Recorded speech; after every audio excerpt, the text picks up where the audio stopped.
Hello friends, मैं सोनम जैन। आप सभी देख रहे हैं एस जे सोनम चैनल पर आप सभी का स्वागत है। दोस्तों, आज की कहानी है बिखरते रिश्ते।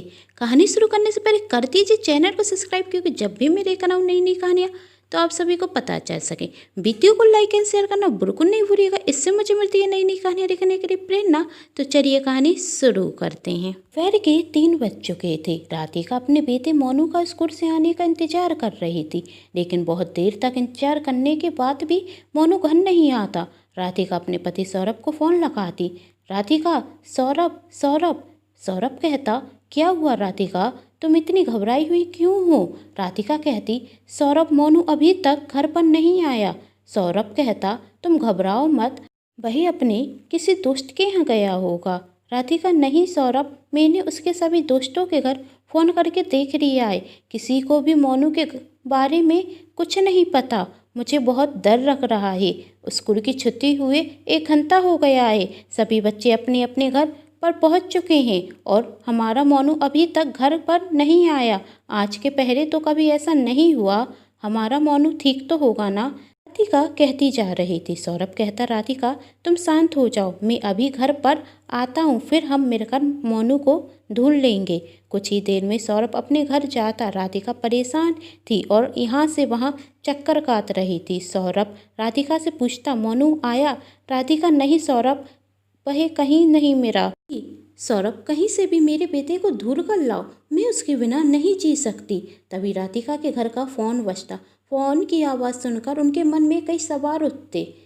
राधिका फटाक से फ़ोन उठाती। मोनू, तुम बोल रहे हो ना? तभी सौरभ राधिका से फ़ोन छीनकर पूछता, कौन है?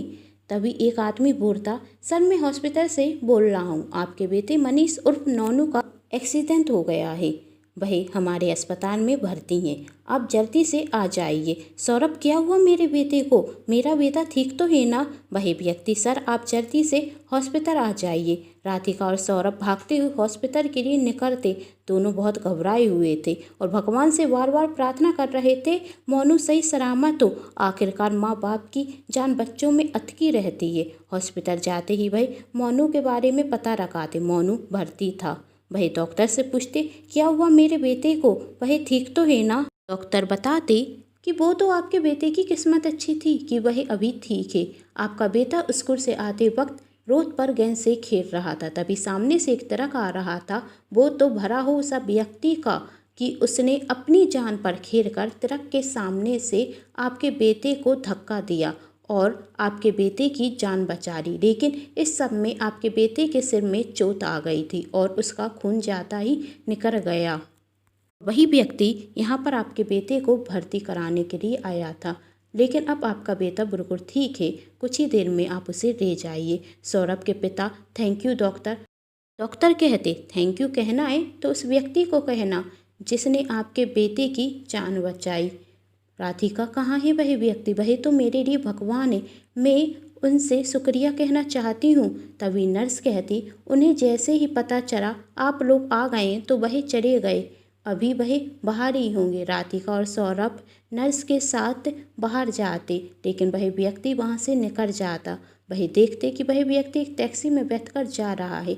सौरभ उसे आवाज़ लगाता, तब तक वह वहाँ से चला जाता। लेकिन राधिका उस व्यक्ति को देखकर हैरान रह जाती और कहती, ए मैंने क्या कर दिया, मुझसे बहुत बड़ी गलती हो गई आपको पहचानने में। राधिका का इस तरह से बोलना सौरभ को हैरान कर देता और राधिका से कहता, क्या हुआ, तुम क्या कह रही हो? क्या तुम इस आदमी को जानती हो? क्या तुमने आज के पहले इसे कभी देखा है? राधिका, हाँ। सौरभ, कौन है ये और तुम इसे कैसे जानती हो? राधिका, ये मेरे भैया हैं। सौरभ, भैया? लेकिन तुमने तो बताया था तुम्हारा कोई भाई नहीं, तुम्हारी तो सिर्फ एक बहन है ना, और कोई परिचित नहीं। फिर राधिका, तुम्हारे भैया कहाँ से हो गए?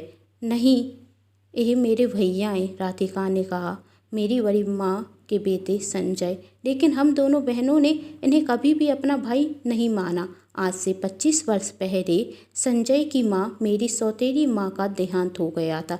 जब संजय भैया 1 वर्ष के थे, मेरे पापा को भैया की चिंता रहती थी, क्योंकि उन्हें काम के सिलसिले से अक्सर बाहर जाना पड़ता था। इसलिए उन्होंने मेरी माँ से दूसरी शादी की, यही सोचकर कि संजय भैया को एक नई माँ मिल जाएगी और उनका वही ख्याल भी रखेंगी।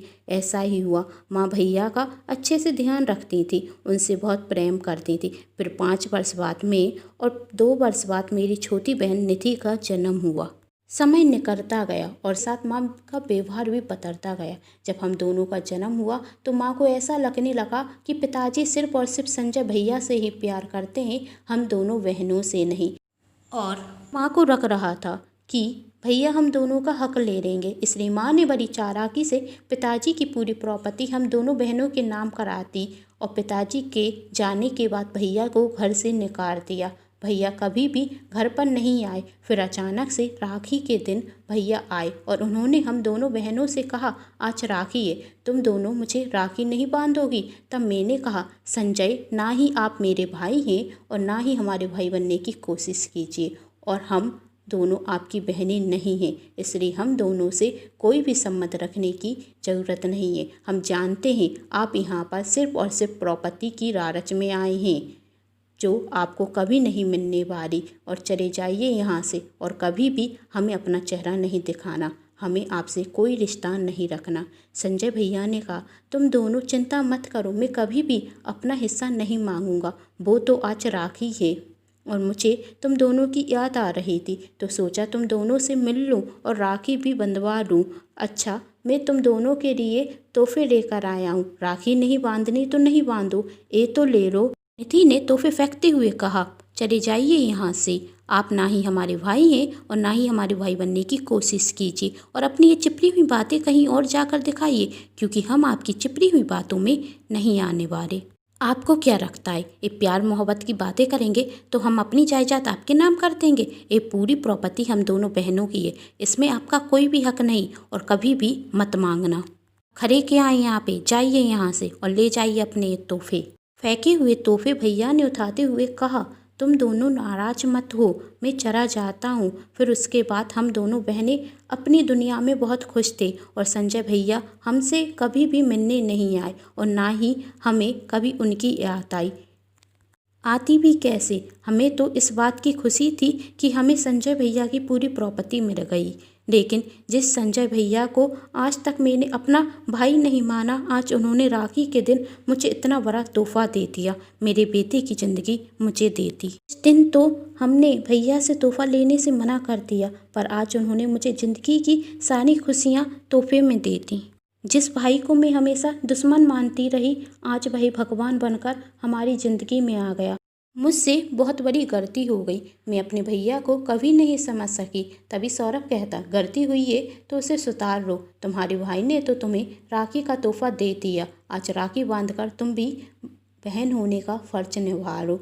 चलो आज शाम हम संजय भैया के घर जाएंगे, जहाँ तुम दोनों बहनें उन्हें राखी भी बांध देना और माफ़ी भी मांग। राधिका कहती, क्या मेरे भैया मुझे माफ़ करेंगे? सौरभ कहता, यदि सच्चे दिल से माफ़ी मांगोगी तो ज़रूर करेंगे। अभी तक तुमने जो अपने भैया के बारे में बताया है, वही सब सुनकर तो ऐसा ही लगता है कि तुम्हारे भाई तुमसे बहुत प्यार करते हैं। राधिका और सौरभ डॉक्टर से संजय का एड्रेस पूछते और उसके घर पर जाते। राधिका जब संजय के घर की बैल बजाती तो एक छोटी सी बच्ची आकर कहती, पापा, मम्मी, बुआ आ गई, बुआ आ गई। संजय और उसकी पत्नी वहाँ आती। राधिका और निधि को देखकर वही दोनों बहुत खुश होते।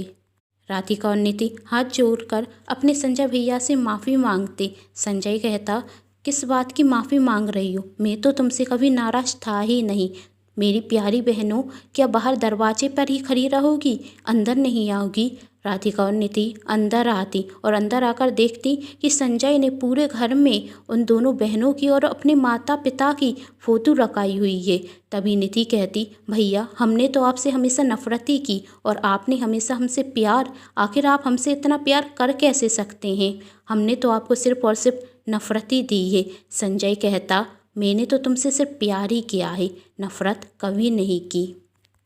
सौरभ कहता, संजय भैया आपने सच ही कहा, आपने अपनी दोनों बहनों से हमेशा प्यार ही किया है, इसलिए आज इनकी नफरत हार गई और आपका प्यार जीत गया। देखो आपकी दोनों बहनें आपको राखी बांधने आई हुई हैं।